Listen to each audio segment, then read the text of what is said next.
Hello friends, I am Dr. Kalpana for NEET Biology. The topic that I am taking today is transcription in eukaryotes. इससे पहले हम transcription in prokaryotes का video बना चुके हैं। काफ़ी कुछ दोनों में सिमिलरिटीज़ है, लेकिन यूकैरियोट्स में ट्रांसक्रिप्शन जो है थोड़ा कॉम्प्लेक्स होता है। तो हम ये पता है कि जेनेटिक इन्फॉर्मेशन डीएनए में स्टोर रहती है और फिर वो डीएनए उसको एक्सप्रेस करता है। जीन का एक्सप्रेशन किस रूप में करता है? प्रोटीन बना के। तो प्रोटीन बनाने के लिए मेनली दो स्टेप्स होते हैं। एक तो डीएनए जो क्या है, डबल स्टैंडर्ड है। डबल स्टैंडर्ड डीएनए ये क्या बनाता है? पहले सिंगल स्टैंडर्ड आरएनए, ये है सिंगल स्टैंडर्ड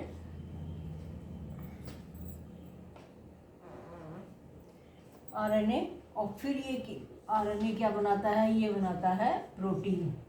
जो प्रोटीन जो है फिर ये एक्सप्रेस करती है अपने कैरेक्टरिस्टिक्स को। ये फर्स्ट प्रोसेस जो है ये कहलाता है ट्रांसक्रिप्शन।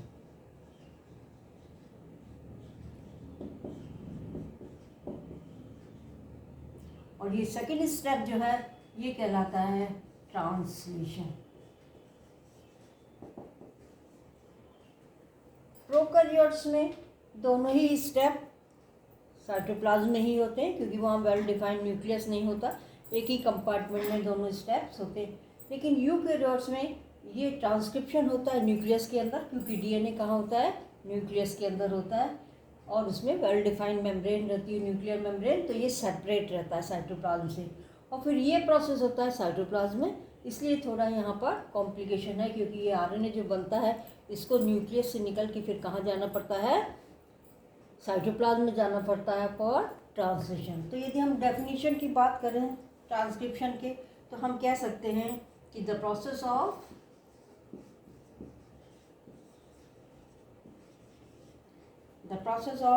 copying genetic information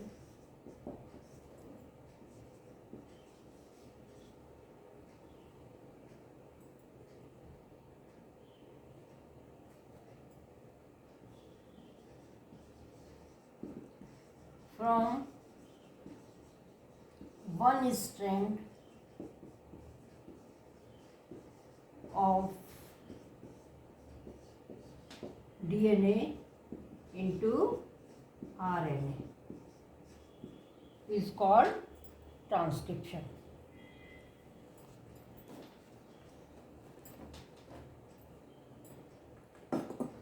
यहाँ पर वन स्ट्रैंड इसलिए कहा गया है क्योंकि डीएनए है डबल स्टैंडर्ड, और उसमें से केवल एक स्ट्रैंड ही काम करता है एज टेम्पलेट, और फिर वही अपना कॉम्प्लीमेंट्री बनाता है जो कि आरएनए होता है। अभी हम यहाँ डिटेल में देख लेंगे इसको, लेकिन यहाँ पर ये डेफिनेशन हो गई। तो डीएनए टू आरएनए ये जो डेफिनेशन है ये पूछी गई है 2013 में क्वेश्चन आया हुआ नीट में कि ट्रांसक्रिप्शन का मतलब क्या होता है। केवल अंतर क्या होता है कि डीएनए का जो स्ट्रैंड है उसमें क्या होगा? न्यूक्लियोटाइड्स होते हैं, न्यूक्लियर नाइट्रोजनस बेसेस होते हैं, उसमें होता है थाइमीन। लेकिन आरएनए में क्या होगा? आरएनए में थाइमीन की जगह पे क्या होगा? यूरेसिल होगा। बस यही अंतर आता है। तो जहाँ पर एडेनिन होगा उसकी कॉम्प्लीमेंट्री थाइमीन नहीं बनेगा, बल्कि क्या बनेगा? यूरेसिल बनेगा। और दूसरी चीज़ क्या है, ये काफ़ी कुछ इसमें सिमिलरिटी है, डीएनए रिप्लिकेशन की तरह ही होता है ये। लेकिन डीएनए रिप्लिकेशन में पूरा का पूरा डीएनए का रिप्लिकेट बनता है, लेकिन इसमें ट्रांसक्रिप्शन में डीएनए का कोई सा भी एक छोटा सेगमेंट काम कर सकता है, एज वो जो है वो ट्रांसक्रिप्शन कर सकता है। पूरा लंबा डीएनए का ट्रांसक्रिप्शन होने की ज़रूरत नहीं होती है, केवल थोड़ा पोर्शन ही उसमें थोड़ा सा सेगमेंट डीएनए का वो प्रोटीन सिंथेसिस कर सकता है, ट्रांसक्रिप्शन कर सकता है। तो इसमें इसका मतलब हो गया कि जो डीएनए है उसमें उसका सेगमेंट जो ट्रांसक्रिप्शन करेगा उसमें कुछ, उसको हम ट्रांसक्रिप्शन यूनिट कह सकते हैं। तो ट्रांसक्रिप्शन यूनिट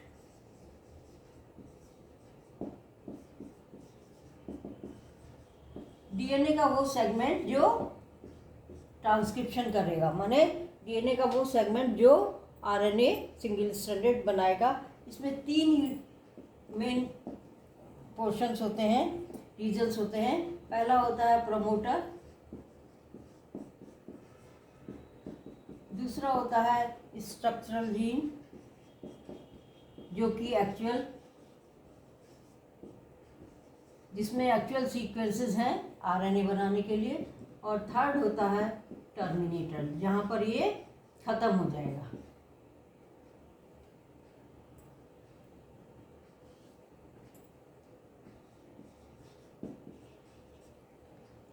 तो मान लीजिए ये डबल स्ट्रैंडेड डीएनए है,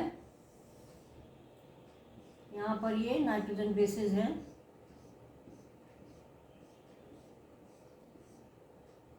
ये 2 स्ट्रैंड हैं और हमें पता है ये दोनों स्ट्रैंड क्या होते हैं, एंटी पैरेलल होते हैं। यदि ये स्ट्रैंड 3 प्राइम टू 5 प्राइम है तो ये क्या होगा, 5 प्राइम टू 3 प्राइम होगा, ये आपको पता होगा। 5 प्राइम का मतलब इधर 3 फॉस्फेट होगा और 3 प्राइम का मतलब इधर 3 पोजीशन पे OH फ्री होता है। ये तो इसमें होता है। अब इसमें क्या होता है कि थोड़ी सी सीक्वेंसेस जो हैं ये वर्क करते हैं एज प्रमोटर। ये सीक्वेंसेस हैं इसी में नाइट्रोजन बेसिस के, ये हो गए प्रमोटर। और जो लास्ट में है, जितने सेगमेंट को ट्रांसक्राइब करना है उसके लास्ट में जो आएगा वो कहलाता है टर्मिनेटर। ये सब सीक्वेंसेस ही हैं, नाइट्रोजन बेसिस और न्यूक्लियोटाइड के सीक्वेंसेस हैं। अब 2 स्ट्रैंड्स हैं। जो स्ट्रैंड काम करेगा टेम्पलेट की फॉर्म में उसको हम कहेंगे टेम्पलेट स्ट्रैंड,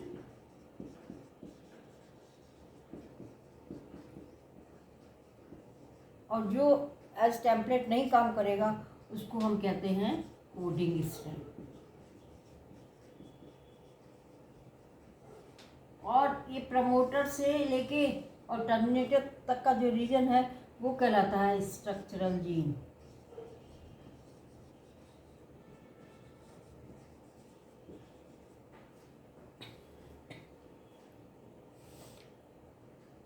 और जो यूकैरियोट्स है उसमें एक रेगुलेटर पोर्शन भी होता है, रेगुलेटर सीक्वेंसेस भी होते हैं, वो भी रेगुलेट करते हैं, इसमें पार्ट लेते हैं। वो यहाँ पर अभी हम डिटेल में नहीं ले रहे हैं।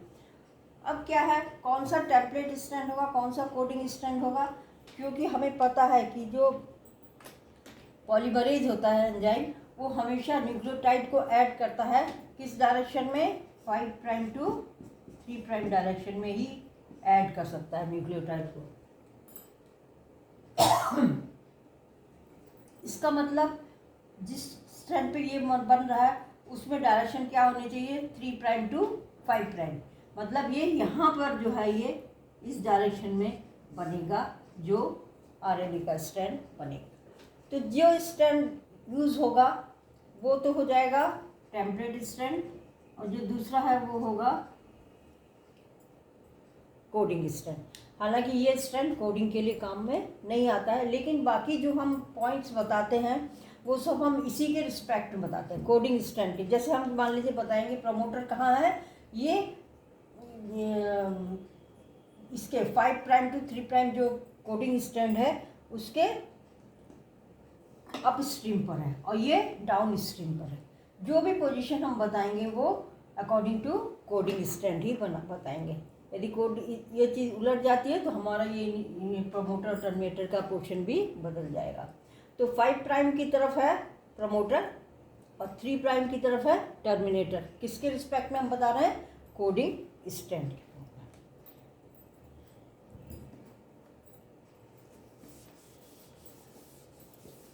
और जो प्रोकैरियोट्स होते हैं उसमें स्ट्रक्चरल जीन जो है ये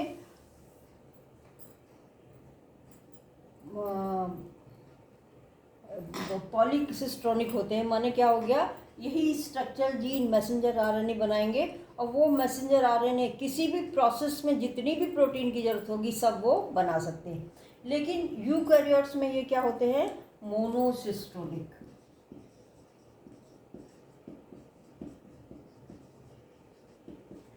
मतलब एक पर्टिकुलर स्ट्रक्चरल जीन है, वो एक ही तरह की प्रोटीन को बना सकता है, और यदि दूसरी प्रोटीन बनानी है तो फिर ये इसमें चेंज होना चाहिए। ये मोनोसिस्टोनिक है, एक तरह की प्रोटीन एक ही तरह के स्ट्रक्चरल जीन से बनेगी, इसलिए ये कहलाते हैं मोनोसिस्टोनिक। जो मैसेंजर आरएनए बनता है वो भी इसको क्या कहलाता है, वो भी मोनोसिस्टोनिक कहलाता है। और दूसरी चीज़ क्या है, स्ट्रक्चरल जीन में पूरा जो है सीक्वेंस वो उसको हम स्प्लिट कर सकते हैं, माने पूरा सीक्वेंस जो है वो कोड नहीं करेगा, बीच बीच में उसमें कोडिंग वाले रीजन होंगे और बीच बीच में नहीं होंगे। जैसे ये है, मान लीजिए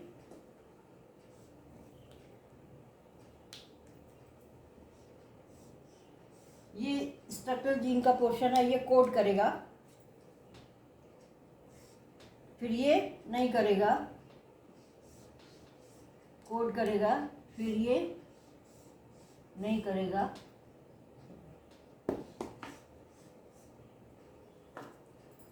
फिर ये नहीं करेगा। तो ये पूरी स्ट्रक्चरल जीन है, ये पोर्शन कोड कर रहा है, ये कहलाता है एक्सॉन। तो ये एक्सॉन 1 हो गया, ये एक्सॉन 2 हो गया, ये एक्सॉन 3 हो गया, इस तरह से। और जो ये पोर्शन आ रहे हैं ये क्या कहलाते हैं, ये कहलाते हैं इंट्रॉन। ये कोड नहीं करेंगे।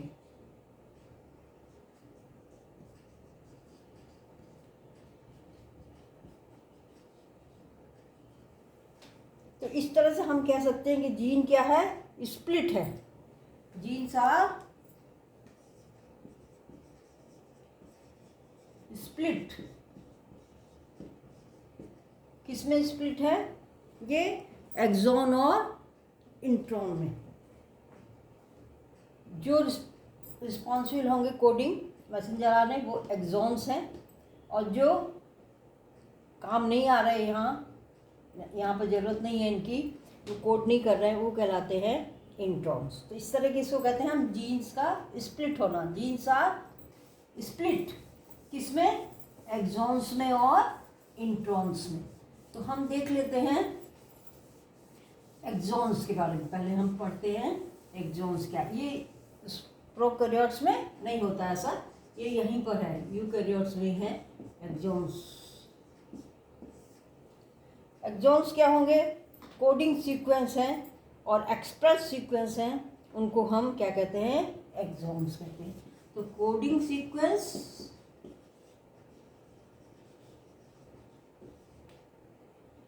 और एक्सप्रेस जो प्रोटीन बनाने में काम आएंगे, उतना पोर्शन, उतने सीक्वेंसेस को हम क्या कहते हैं, एक्सॉन्स कहते हैं। और ये जब मैसेंजर आरएनए बनेगा मैच्योर, उसमें ये होंगे एक्सप्रेस होंगे, ये अपीयर होंगे मैसेंजर आरएनए में, मैच्योर आरएनए में। अभी हम देखेंगे कि मैसेंजर आरएनए बनता है तो पहले वो प्योर मैसेंजर आरएनए मैच्योर नहीं होता, वो उसका प्रिकर्सर बनता है, और प्रिकर्सर में ये एक्सॉन्स रहते हैं, पर ये एक्सॉन्स मैच्योर आरएनए में भी रहते हैं। और इसमें दोनों होता है, एक तो प्रोटीन कोडिंग जो सीक्वेंसेस हैं वो भी हैं, जो 3-5 डायरेक्शन है, जो टेम्पलेट स्ट्रैंड के हैं वो भी, और जो कोडिंग स्ट्रैंड के हैं वो भी आते हैं इसमें, दोनों ही इसमें आते हैं। और ये जो है लगभग एक्सॉन्स जो है ह्यूमन बीइंग में पूरे जीनोम का केवल 1% पार्ट क्या होता है, एक्सॉन्स होता है। तो ये पूरे जीनोम के केवल 1% है, और ये किसी भी कॉम्बिनेशन में अरेंज हो सकते हैं। मान लीजिए ये पहला एक्सॉन है, ये फिर दूसरा आ गया, तीसरा, इस तरह से अरेंज है, या हमने बदल दिया, ये फर्स्ट है फिर ये तीसरा वाला आ गया, सीक्वेंस बदल गया, फिर ये सेकंड आ गया, फिर ये फोर्थ आ गया। तो ये जो प्रोटीन बनाएगा वो, और ये प्रोटीन क्या होगी, अलग अलग होगी। तो ये एक्सॉन्स जो हैं ये क्या कर सकते हैं, ये डिफरेंट कॉम्बिनेशन बना सकते हैं रिजल्टिंग इन डिफरेंट प्रोटीन्स। इसलिए अब इनके बीच बीच में क्या थे, एक्सॉन्स थे, और ये पूरा सेट जो है एक्सॉन का in the genome of the organism is called exosome. Exons क्या है, स्ट्रक्चरल जीन के वो पार्ट जो असली में पार्ट ले रहे हैं मैसेंजर आरएनए बनाने में, और ये किसी भी कॉम्बिनेशन में अरेंज हो सकते हैं। यदि इनका कॉम्बिनेशन बदल जाएगा तो प्रोटीन जो बन रही है वो भी बदल जाएगी, और सारे एक्सोम्स को मिला के हम क्या कहते हैं, एक्सोसोम्स कहते हैं। ये हो गया एक्सोम्स जो कि अपीयर होंगे, एक्सप्रेस होंगे। फिर दूसरा है इंट्रॉन्स। इंट्रॉन्स कौन से पार्ट है, स्ट्रक्चरल जीन के जो मैसेंजर आरएनए बनाने में काम नहीं करेंगे। मैच्योर मैसेंजर आरएनए नहीं बनेगा। जब शुरू में ट्रांसक्रिप्शन होगा तब तो ये बनेंगे, हम उसको ट्रांसक्रिप्ट कहेंगे। ट्रांसक्रिप्ट में तो इंट्रॉन भी होंगे, एक्सॉन भी होंगे, लेकिन जब मैच्योरेशन होगा, इनका प्रोसेसिंग होती है फॉर्मिंग मैच्योर आरएनए, उस समय ये इंट्रॉन्स हट जाते हैं। ये क्या है, ये जो है एक्सॉन्स जो हैं उनके बीच बीच में क्या है, हमने डायग्राम बनाया था, एक्सॉन एक्सॉन एक्सॉन, इनके बीच बीच में क्या है, इंट्रॉन्स हैं। तो exons are interrupted by introns, और ये डू नॉट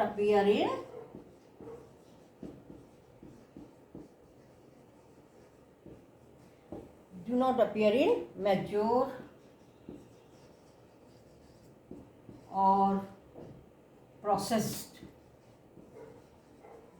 आरएनए। ये जो है, जो ट्रांसक्रिप्शन से आरएनए बनेगा उसको हम मैच्योर नहीं कहते, क्योंकि उसके बाद प्रोसेसिंग इनकी होती है, उसमें से इंट्रॉन हटते हैं, तो इसलिए ये उसमें नहीं आएगा, मैच्योर या प्रोसेस आरएनए में ये नहीं आएगा। तो इस तरह से ये स्प्लिट होता है। स्ट्रक्चरल जीन क्या होता है, स्प्लिट होता है, और ये स्प्लिट अरेंजमेंट जो है ये शायद probably ancient feature of the genome, जो पहले मिलता था, पहले जो आरएनए ज़्यादा डोमिनेंट था उस समय का ये शो करते हैं कि ये शायद एंशिएंट फीचर है जीनोम का। इसी तरह से बताया। फिर रेगुलेटरी जीन सीक्वेंसेस होते हैं कुछ जो वो भी रेगुलेट करते हैं, और इस तो ये स्प्लिट जीन होते हैं इसमें, यूकैरियोट्स में। स्प्लिट का मतलब क्या हो गया कि जो स्ट्रक्चरल जीन है उसमें कुछ कुछ पार्ट तो मैसेंजर आरएनए में रहेंगे और कुछ कुछ पार्ट सीक्वेंसेस नहीं रहेंगे। जो रहेंगे उनको एक्सॉन्स कहते हैं, और जो नहीं रहेंगे उनको हम इंट्रॉन्स कहते हैं। अब एंजाइम्स, कौन से एंजाइम यूज होंगे यहाँ पर।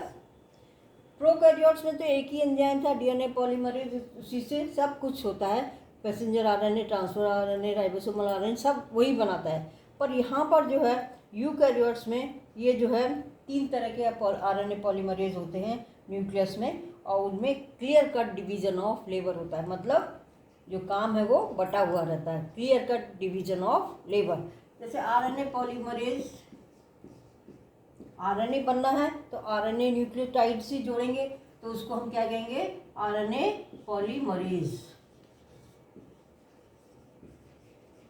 1। आरएनए पॉलीमरेज 1 किसको ट्रांसक्राइब करेगा,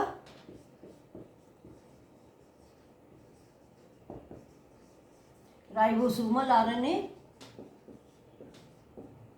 ये राइबोसोमल आरएनए को ट्रांसक्राइब करता है, जिसमें क्या आते हैं 20S, ये सेडिमेंटेशन कोएफिशिएंट होता है, और ये अलग अलग तरह के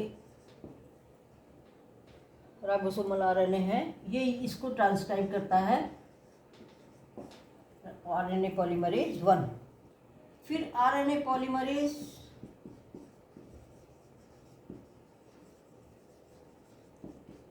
2 यूज होगा किसके ट्रांसक्रिप्शन में, जो मैसेंजर आरएनए का प्रिकर्सर है। अब बताया कि कुछ जो मैसेंजर आरएनए बनता है शुरू का, वो असली में मैच्योर मैसेंजर आरएनए नहीं है। उसको हम क्या कहते हैं, उसको हम कहते हैं हेट्रोजीनियस न्यूक्लियर आरएनए, और उसके बाद फिर वो मैसेंजर आरएनए में प्रोसेसिंग के बाद बन जाता है। तो पॉलीमरेज 2 क्या करेगा, ट्रांसक्राइब करेगा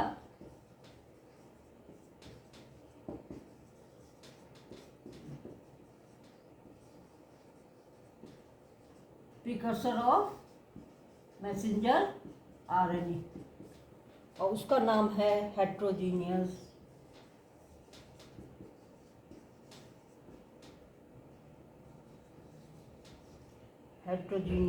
न्यूक्लियर आरएनए, या शॉर्ट में इसको कहते हैं, इस तरह से रिप्रेजेंट करते हैं HNRNA। तो एक्चुअली मैसेंजर आरएनए बनाएगा आरएनए पॉलीमरेज 2, लेकिन आफ्टर प्रोसेसिंग जो ट्रांसक्रिप्शन के बाद बनेगा उसको हम कहेंगे हेट्रोजीनियस न्यूक्लियर आरएनए। फिर आरएनए पॉलीमरेज 3 ये ट्रांसक्राइब करेगा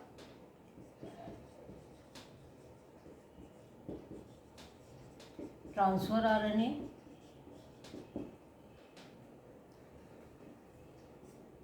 5SR आरएनए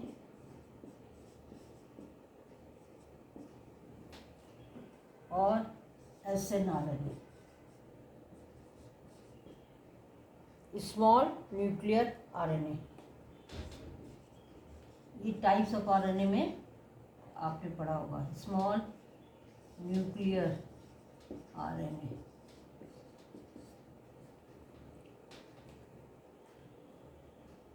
तो इस तरह से clear cut division of labour हो गया। RNA polymerase ribosomal RNA, RNA polymerase 2 ये मैसेंजर आरएनए, और आरएनए पॉलीमरेज 3 ये ट्रांसफर आरएनए। ये जो है ट्रांसफर आरएनए वाला पोर्शन ये आया हुआ है 2012 में, which enzyme transcribe transfer RNA, और ये स्मॉल न्यूक्लियर आरएनए का रखा है 2021 में। ये किसका फंक्शन हो जाएगा? आरएनए पॉलीमरेज 3 का। तो इस तरह से आप पॉलीमरेज 1, 2, 3 तीनों के अलग अलग ये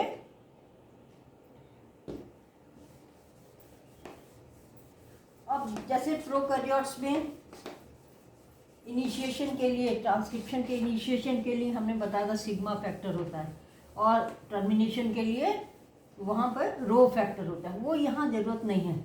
यहाँ पर जो एंजाइम है वही इनिशिएशन कर देता है, वही टर्मिनेशन करता है, और वही इलोंगेशन करता है। तो इस तरह से यदि हम देखें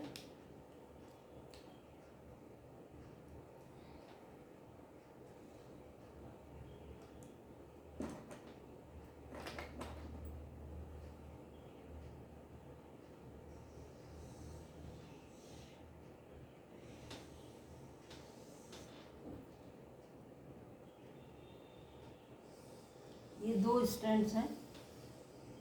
ये एंजाइम क्या करेगा? अपने को खोलता चलेगा, 2 स्ट्रैंड्स को अलग करता चलता है, और फिर इसकी कॉपी बनाता चलता है। ये पूरा डिटेल में तो वही है जैसा कि प्रोकैरियोट्स में हुआ था, केवल यहाँ पर सिग्मा और रो फैक्टर्स यूज नहीं होते। ये हो गया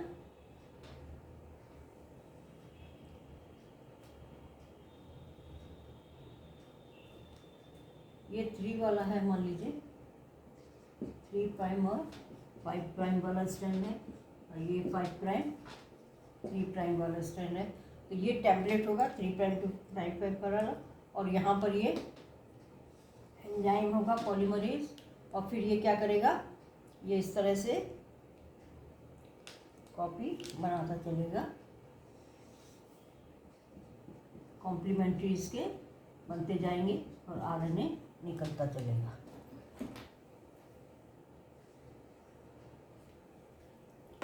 ये है पॉलीमरेज एंजाइम। फर्स्ट 1, 2, 3 जो भी जरूरत पड़ेगी वो आरएनए पॉलीमरेज है ये। और ये जो बन रहा है ये आरएनए बन रहा है 3 प्राइम टू 5 प्राइम वाला। ये ओपन हो जाते हैं, दोनों हेलिक्स अलग हो जाते हैं, और इसमें ये बनता है। ये बिल्कुल प्रोकैरियोट्स की तरह ही है, इसमें कोई ज़्यादा अंतर नहीं है।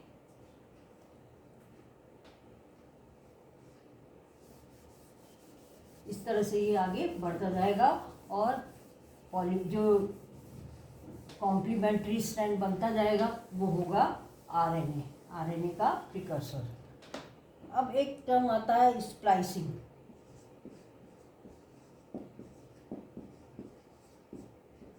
हमने बताया जीन्स स्प्लिट होते हैं, माने एक्सॉन और उसमें एंट्रॉन होते हैं। यदि एक्सॉन और एंट्रॉन दोनों प्रेजेंट रहे मैसेंजर आरएनए में तो ये क्या करते हैं, इसको नॉन फंक्शनल बना देते हैं, वो काम नहीं करेगा। इससे स्प्लाइसिंग होती है। इसमें स्प्लाइसिंग का मतलब क्या होता है, इंट्रॉन्स को रिमूव करना।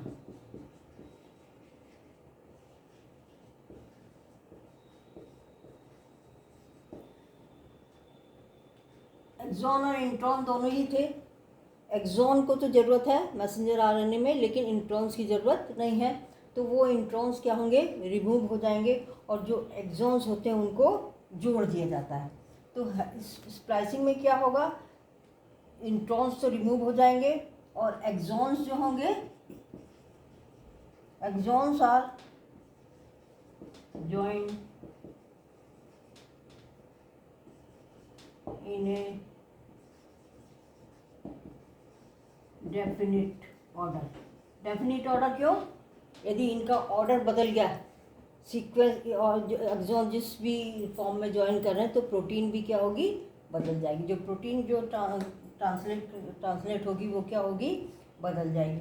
तो इस तरह से ये एक्सॉन और इंट्रॉन्स जो हैं, ये स्प्लाइसिंग से हम क्या करते हैं, इंट्रॉन को रिमूव कर देते हैं। और जो कौन करता है ये काम है स्प्लाइसोम।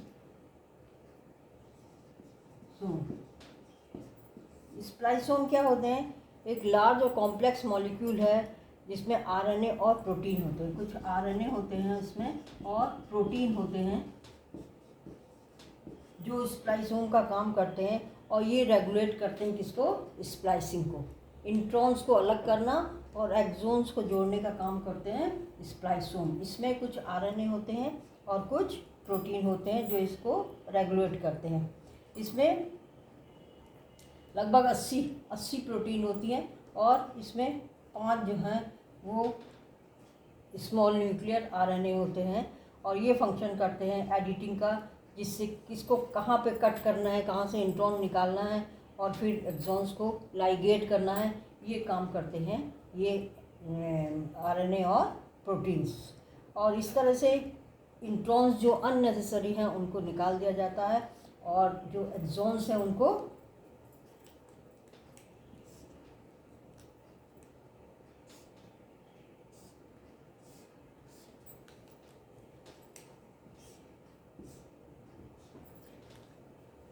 ये मान लो एक्सॉन्स हैं और ये इंट्रॉन्स हैं, तो इनको क्या करेंगे, निकाल देंगे और ये एक्सॉन्स को जोड़ दिया जाता है। इसको जो ये लूप बना देते हैं, ये इसको जो है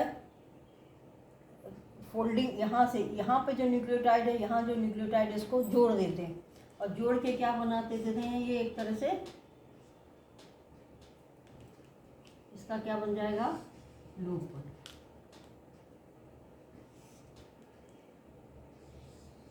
जो इंट्रॉन का पहला न्यूक्लियोटाइड है और जो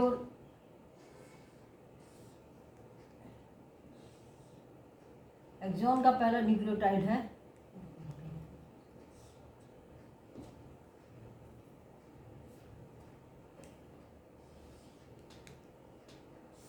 वो यहाँ पर ईस्टरिफिकेशन, यहाँ पे बॉन्ड बना देते हैं, ईस्टर बॉन्ड, और उस तरह से क्या बन जाता है, लूप बन जाता है। ये तो है एक्सॉन्स, ये एक्सॉन्स हैं और ये क्या बन गए, लूप बन गए, किसके, इंट्रॉन्स के।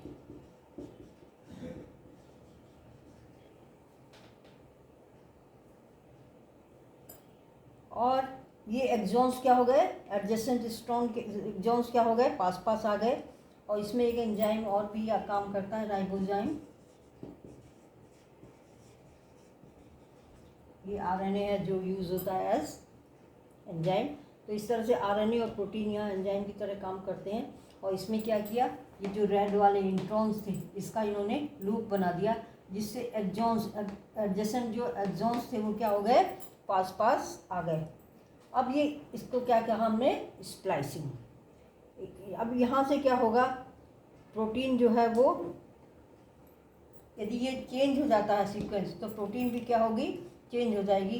तो रेगुलेशन, जीन के रेगुलेशन के लिए और प्रोटीन कंटेंट के लिए बहुत ज़रूरी है होता है, और इसी से इवोल्यूशन होता है, क्योंकि चेंज जो होता है ये इनकी एक्सॉन के सीक्वेंस ही चेंज हो जाएंगे तो प्रोटीन भी चेंज हो जाएगी, और धीरे धीरे ये म्यूटेशन होता है, और म्यूटेशन से इवोल्यूशन होता है और इम्प्रूव प्रोटीन्स भी बनती है। इसको यूज़ किया जाता है कैंसर थेरेपी में भी, कैंसर में भी जहाँ पर इस तरह की प्रोटीन है जो कैंसर कॉज करते हैं उनको जीन्स, उनको इस तरह से रिमूव करने में यही वाला प्रिंसिपल यूज़ किया जाता है, और इस तरह से जो कैंसर कॉजिंग जीन्स है उनको रिमूव कर देते हैं। अब ये जो बन गया जिसमें कि क्या है, केवल एक्सॉन्स हैं, ये एक्सॉन्स वाला जो बन गया, इसको मैसेंजर आरएनए नहीं कह के हम क्या कहते हैं, हेट्रोजीनियस न्यूक्लियर आरएनए।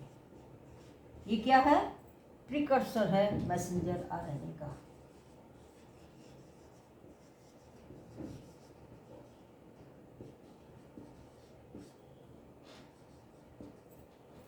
अब इस तरह से हमें सीधे सीधे ये एक्सॉन वाला आरएनए, मैसेंजर आरएनए मिल गया। ये इसका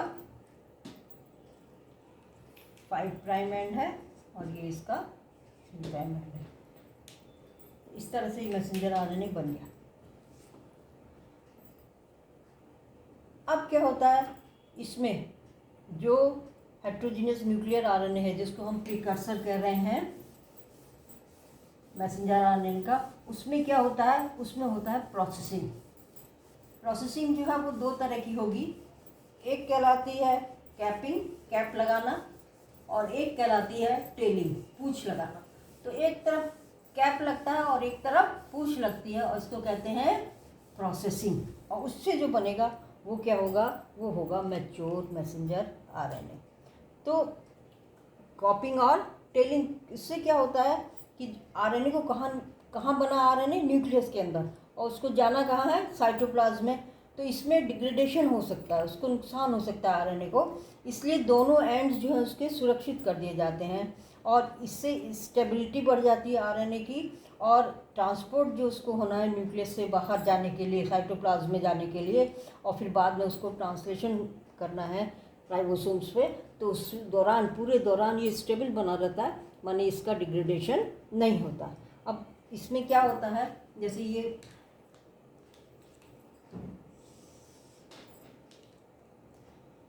हेट्रोजीनियस न्यूक्लियर आरएनए है, इसमें क्या करेंगे, इधर तो क्या कर देंगे, यहाँ पर तो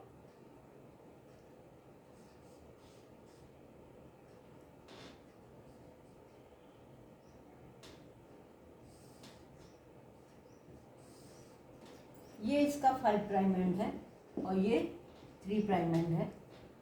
तो यहाँ पे तो ये क्या हो गया, ये कैप लगा दिया, और यहाँ पे ये क्या कर दिया, टेल लगा दिया। तो इस तरह से दोनों एंड्स इसके सुरक्षित हो गए। इस समय ये क्या बन जाएगा, मैच्योर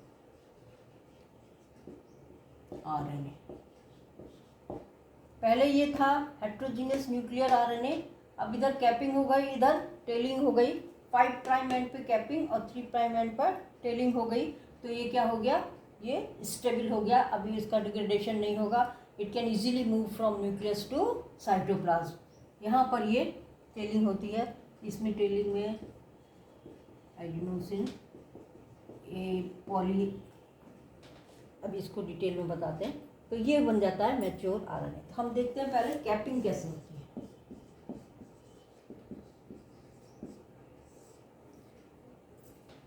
कैपिंग में क्या होता है, एक अनयूजुअल न्यूक्लियोटाइड, कौन सा न्यूक्लियोटाइड,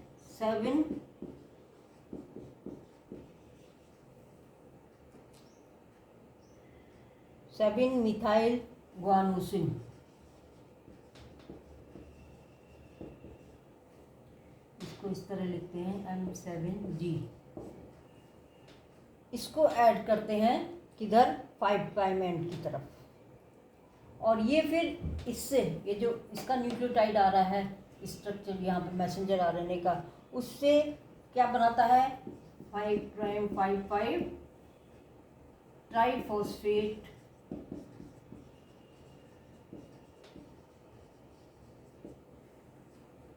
लिंकेज बनाता है with the first nucleotide of RNA। 5'5 triphosphate linkage to first encoded nucleotide of the transcript. ये जो बना है इसका, और इससे क्या होता है ट्रांसलेशन, ये तो स्टेबिलिटी तो देता ही है, इसको प्रोटेक्ट तो करता ही है, और इससे इसका कुछ रोल उसमें भी है कि ट्रांसलेशन को ये ज़्यादा उसमें प्रमोट भी करता है, ट्रांसलेशन भी इजीली हो जाता है। अब कैसे है देखें, हमने देखा है जो RNA उसमें क्या होता है न्यूक्लियोटाइड्स ऐड होते हैं, न्यूक्लियोटाइड रहते हैं। तो ये तो हो गया एक न्यूक्लियोटाइड का स्ट्रक्चर कैसे होगा, ये 5 कार्बन शुगर है, इसके 1 पोजीशन से ये 1 2 3 4 5 ये 5 कार्बन है। 1 वाले कार्बन से तो क्या जुड़ा रहेगा, नाइट्रोजनस बेसेस जुड़े रहते हैं। जो भी नाइट्रोजनस बेस है ये, क्योंकि RNA है इसलिए इसमें थायमीन नहीं होगा, यूरेसिल होगा। और यहाँ पर ये OH ये एक न्यूक्लियोटाइड हो गया। ऐसे ही दूसरा न्यूक्लियोटाइड होगा राइबोज शुगर, 5 कार्बन शुगर, और इसमें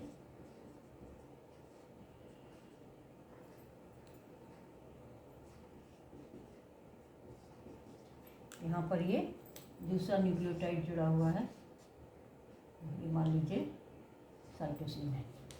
और इसी में क्या जुड़ जाता है न्यूक्लियोटाइड, ये तो हो गया न्यूक्लियोसाइड। और न्यूक्लियोटाइड बनाने के लिए इसमें क्या जुड़ता है फॉस्फेट, तो ये जुड़ गया इसमें फॉस्फेट, ये हो गया एक न्यूक्लियोटाइड। अब यहाँ जो OH था वो इसके फॉस्फेट से जुड़ जाता है और ये बॉन्ड बना देता है 3'5, क्योंकि ये 3 कार्बन है और ये 5 कार्बन है, 1 2 3 4 5, तो 3'5 फॉस्फोडाइस्टर बॉन्ड। ये एक न्यूक्लियोटाइड है, ये एक न्यूक्लियोटाइड है, इस तरह से ये चलता जाएगा। ये 5 प्राइम एंड होगा, ये 3 प्राइम एंड होगा, क्योंकि यहाँ 3 पोजीशन पर OH फ्री है, यहाँ 5 पोजीशन पर। तो ये तो हो गए RNA, यहाँ पर जो है ये इस तरह से होगा। अब इसमें क्या होता है 3 मिथाइल ग्वानोसिन यहाँ पर कैप बनाता है। ग्वानिन का हमने देखा हुआ है स्ट्रक्चर, इसमें एक 6 मेंबर रिंग होती है और एक 5 मेंबर रिंग होती है, और 4 जगह नाइट्रोजन होते हैं। स्ट्रक्चर ऑफ DNA में आप देख सकते हो इसका ग्वानिन का स्ट्रक्चर, यहाँ से होता है 1 2 3 4 5 6 7 8 एंड 9। यहाँ पर डबल बॉन्ड, और यहाँ डबल बॉन्ड, और यहाँ डबल बॉन्ड। यहाँ पर डबल बॉन्ड O होता है, इस जगह पर NH2 ग्रुप होता है NH2 ग्वानिन में, और ये यहाँ पर H होता है, ये होता है ग्वानिन। 1 3 7 और 9 पोजीशन पर नाइट्रोजन होता है, और ये है 7 मिथाइल। तो इसका जो 7 पोजीशन है वो क्या है, ये इससे क्या जुड़ जाता है मिथाइल। और क्योंकि यहाँ पर इसका ये इससे बॉन्ड अपना बॉन्ड नहीं है, इसके पास एक्स्ट्रा इलेक्ट्रॉन नहीं है, तो इस पर क्या आ जाता है हल्का पॉजिटिव चार्ज आ जाता है। ये हो गया 7 मिथाइल ग्वानिन। और ये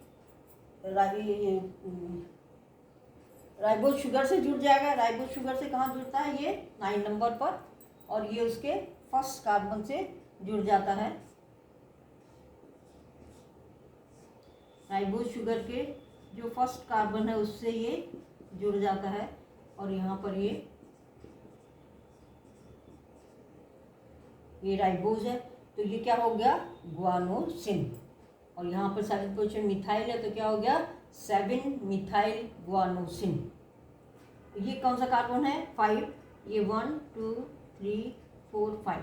अब ये 5 वाला ये फॉस्फेट, ये क्या करेगा फॉस्फेट से इससे जुड़ेगा, यहाँ पर 2 फॉस्फेट, तो इससे क्या बन जाता है ये ट्राइफॉस्फेट। ये न्यूक्लियोटाइड है इसके, ये पहला न्यूक्लियोटाइड है और ये है ग्वानिन, 7 पोजीशन पे हो गया मिथाइल, तो ये हो गया 7 मिथाइल ग्वानिन, और ये हो गया राइबोज शुगर, तो ये हो गया 7 मिथाइल ग्वानोसिन। ये पूरा इतना पूरा है 7 मिथाइल ग्वानोसिन। और ये इसका 5 पोजीशन है कार्बन की, इसकी भी 5 पोजीशन है, 5 पे जुड़ रहे हैं, कैसे, ट्राइफॉस्फेट से। तो ये पूरा क्या है, ये इतना पूरा क्या है, कैप, ये कैप है, और ये आगे इस तरह से ये चलता जाएगा, ये आरएनए न्यूक्लियोटाइड जुड़े हुए आरएनए बना रहे हैं। तो इस तरह से ये जो है 5 मिथाइल ग्वानोसिन कहाँ जुड़ गया, यहाँ जुड़ गया, और इस तरह से क्या बन गया, कैप बन गया, ये इसको प्रोटेक्ट कर देता है। अब टेलिंग लास्ट में कौन सी साइड में, 3 प्राइम टाइम में साइड में, यहाँ पे क्या लगती है, एक लंबी चेन एडेनिन न्यूक्लियोटाइड की, एडेनोसिन न्यूक्लियोटाइड,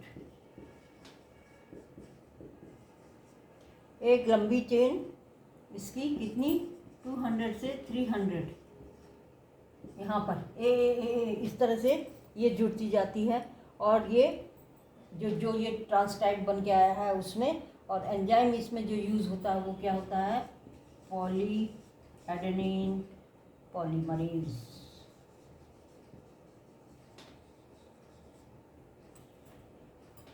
जब कैपिंग हो गई और टेलिंग हो गई, तो अब ये क्या है, जो हेट्रोजीनियस न्यूक्लियर आरएनए था जो न्यूक्लियस में बना, वो फुली क्या है, प्रोसेस्ड है, मैच्योर है, और उस समय हम इसको क्या कहेंगे, आम आरएनए कहेंगे। अब इसको हमें ये हेट्रोजीनियस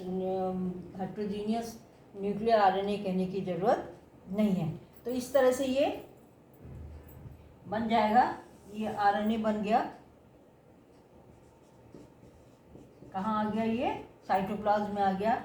इसका ये 5 प्राइम एंड है, ये 3 प्राइम एंड है, यहाँ पर तो है ये 7 मिथाइल ग्वानोसिन, इसका ये कैप है यहाँ पर,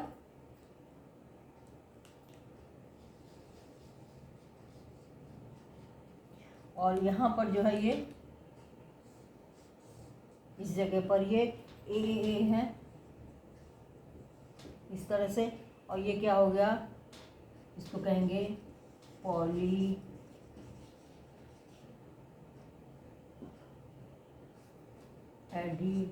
एडिनाइलेशन, माने एडेनिन जुड़ता गया, ये पोर्शन होता है पॉली ए टी। इसके डिग्रेडेशन से बचाने के लिए जब ये न्यूक्लियस से बाहर साइटोप्लाज्म में पहुंचेगा, इसमें क्या होता है, प्रोसेसिंग होती है, प्रोसेसिंग में एक कैप लगता है और एक टेल बनती है। कैप में 7 मिथाइल ग्वानोसिन लगता है, और टेल में बहुत सारे एडेनोसिन के मॉलिक्यूल्स जुड़ जाते हैं। तो इस तरह से ये मैसेंजर आरएनए बन गया। ये थोड़ा सा कॉम्प्लिकेटेड है प्रोकैरियोट्स के कंपैरिजन में। समझ में आ गया हो तो लाइक कीजिए, शेयर कीजिए और चैनल को सब्सक्राइब कीजिए। Thank you.